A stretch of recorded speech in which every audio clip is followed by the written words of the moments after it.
बिस्मिल्लाहिर्रहमानिर्रहीम, अस्सलामु अलैकुम। मैं हूँ शेख वकास। आपको मैं यहाँ पे बेनज़ीर इनकम सपोर्ट कार्ड के हवाले से एक अहम अपडेट देता चलूँ।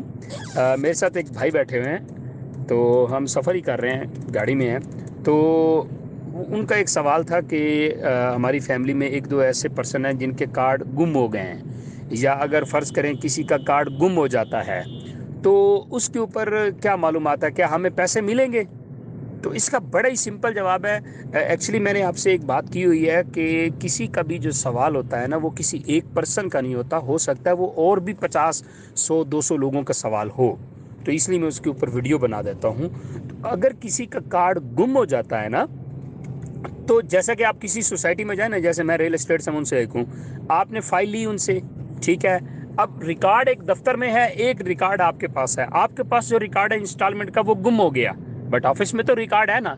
आप आए, अपना आईडी कार्ड दें, सारा रिकॉर्ड उनसे वापस आप मेंटेन करवा सकते हैं। तो इसी तरह किसी भी चीज़ का रिकॉर्ड जो होता है, एक आपके पास होता है, एक बाकायदा उस इदारे के पास होता है। तो जिनका अगर कार्ड गुम हो जाए ना, तो इसमें कोई मसले वाली बात नहीं है। आप दोबारा बेनज़ीर इनकम सपोर्ट ऑफिस में जाके आप अपना आईडी कार्ड देके उनसे रिक्वेस्ट करके दोबारा से अपनी वेरिफिकेशन करवा के आप उसको बहाल करवा सकते हैं, ठीक है। या आप सिर्फ खाली आईडी कार्ड देके आप पैसे भी ले सकते हैं, इसमें कोई बड़ी बात नहीं है।